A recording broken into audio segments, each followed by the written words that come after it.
Je sais pas pour vous, mais moi, depuis le plus jeune âge, j'ai toujours couru après quelque chose. Tout d'abord, c'était comme tout enfant, après l'attention. Ensuite, c'était après un ballon.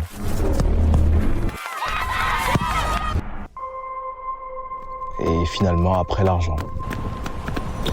Allez, dépêche-toi, on va arriver en retard. On est là dans 15 minutes.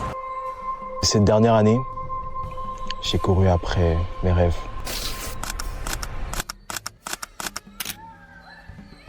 Et avant de vous dire ce qui en résulte, je vais déjà vous dire qui je suis.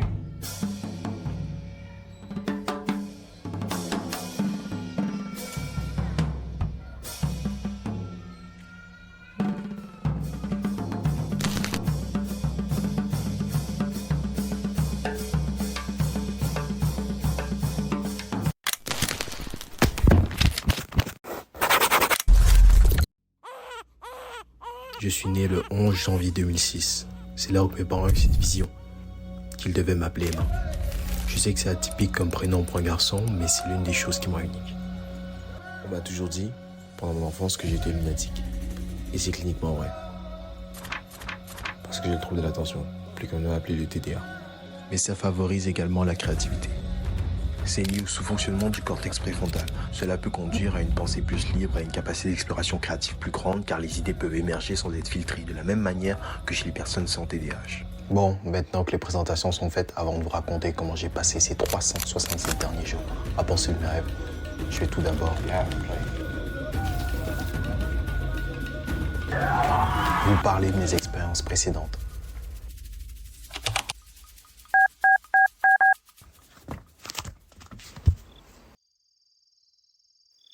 Désolé de vous appeler aussi tard, mais j'ai fait un cauchemar étrange. Mais vous m'appelez à 2 heures du matin pour me dire que vous avez fait un cauchemar. Est-ce que ça fait du sens pour vous? Qu'est-ce qu'il avait de si particulier ce cauchemar pour que vous ne puissiez pas Je cours après quelque chose. Quoi? Mes rêves. Emma, quand est-ce que ça t'est arrivé pour la première fois? À 7 ans. C'était un homme, une équipe qui m'engrenait là-dedans. Hit the jackpot. Gomez, Jordi Alba, does it again. He's superhuman. I mean, I said it before. It's like playing PlayStation. You give the ball to the guy. Il n'est pas comme vous. Messi, il n'est pas comme nous. What he's doing, I don't know if we will see another player do the things that he does.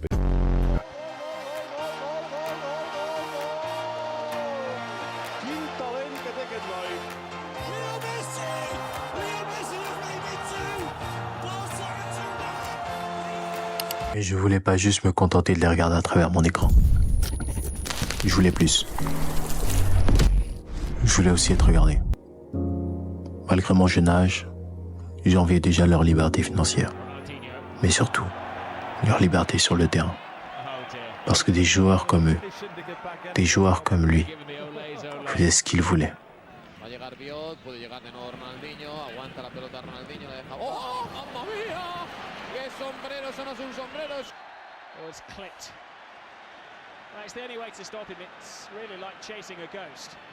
La première fois que j'ai ressenti cette liberté, c'était à 7 ans, à la récré, avec un ballon au pied.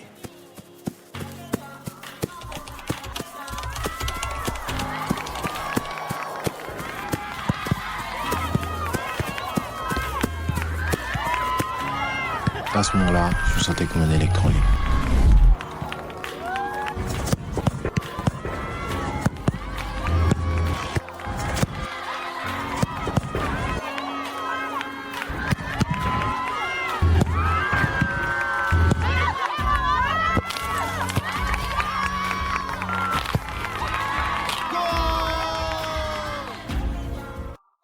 Mais tout cela a pris fin à mes 10 ans.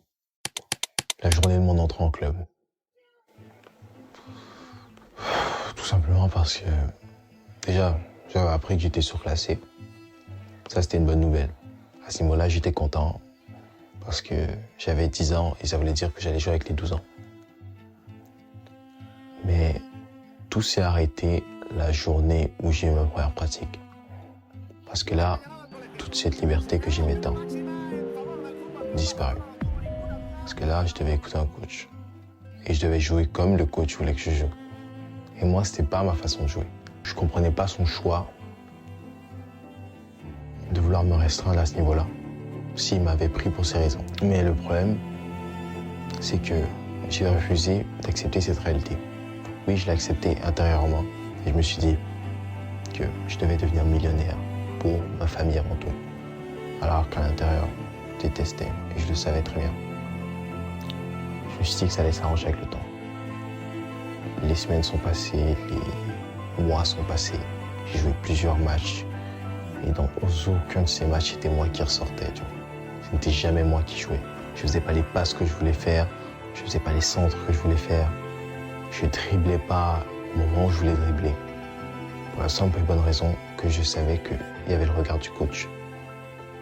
Et je devais faire mon rôle. Donc là, j'ai compris un jour-là que j'allais plus jamais aimer le football. Tout ce qui a suivi, je ne courais plus. Je ne courais plus après ce rêve, je ne cherchais plus à l'atteindre. Je faisais semblant de courir. Par la suite, de mes 7 ans à mes 14 ans, j'ai publié des vidéos sur YouTube. Et à foison. J'ai rapidement atteint les 100 vues. Et un jour, l'une d'entre elles a fait plus de 10 000 vues, en peu de temps. J'ai fait l'acte le plus lâche qu'un youtubeur puisse faire. J'avais peur que ma chaîne marche, car je voulais continuer à m'amuser en petit comité. Et après mes 14 ans, j'ai arrêté YouTube, sans réellement avoir d'objectif derrière, ni rêve à poursuivre. C'est la seule période de ma vie où on peut dire que je marchais. Mais tout a changé il y a 2 ans, à mes 16 ans, dans ma chambre, à minuit 04.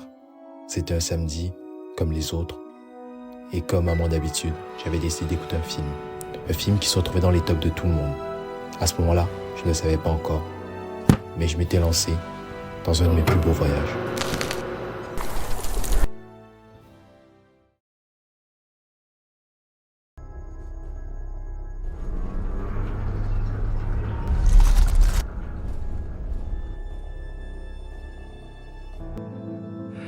Don't let me leave, Murph. Don't let me leave, Murph. No! No! No! No!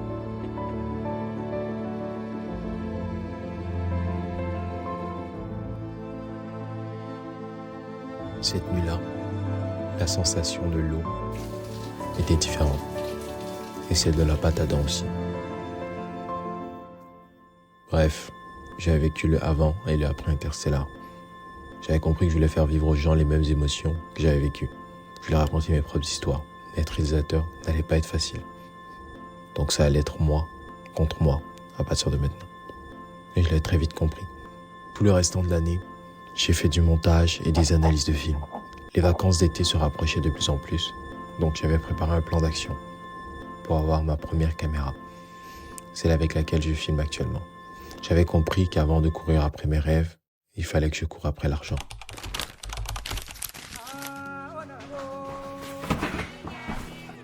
Le plan que j'avais préparé pour l'été, pour pouvoir m'acheter ma caméra, était simple. Je me lavais seulement le soir, seulement la nuit. Et avant d'aller me coucher, je mettais un alarme pour le lendemain. Ensuite, je me réveillais, je prenais mes choses et je partais à ma première job, qui commençait à 6h du matin. Je revenais de ma deuxième job à minuit. C'était comme ça à peu près tous les jours.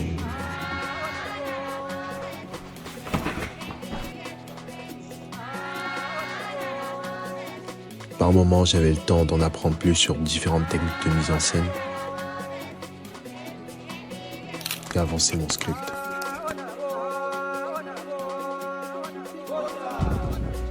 Bon, là, je ressors de mon shift de nuit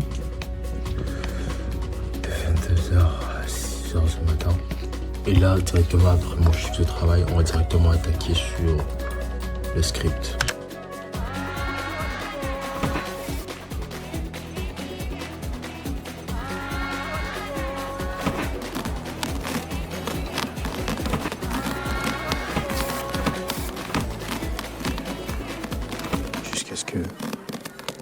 finalement arrivé.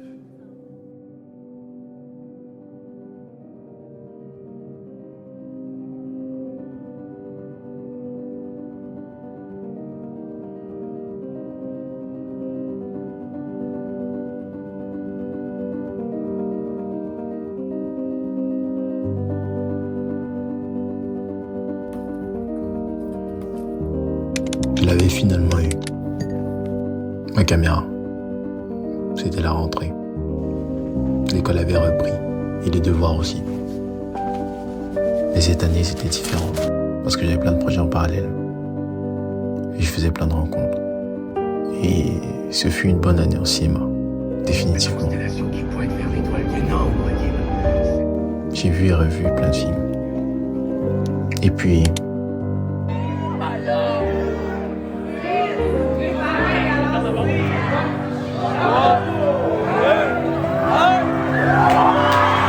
tout le monde passe par là.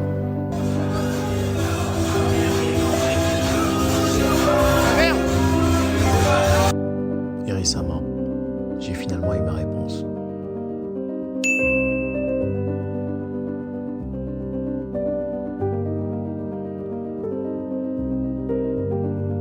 Je vais en cinéma. Je veux constamment être sur un plateau de tournage. Même si je passe moins de temps avec mes proches. Mais je suis heureux. Parce que je les rends heureux. C'est le plus important. C'est ce que cette dernière année m'a appris.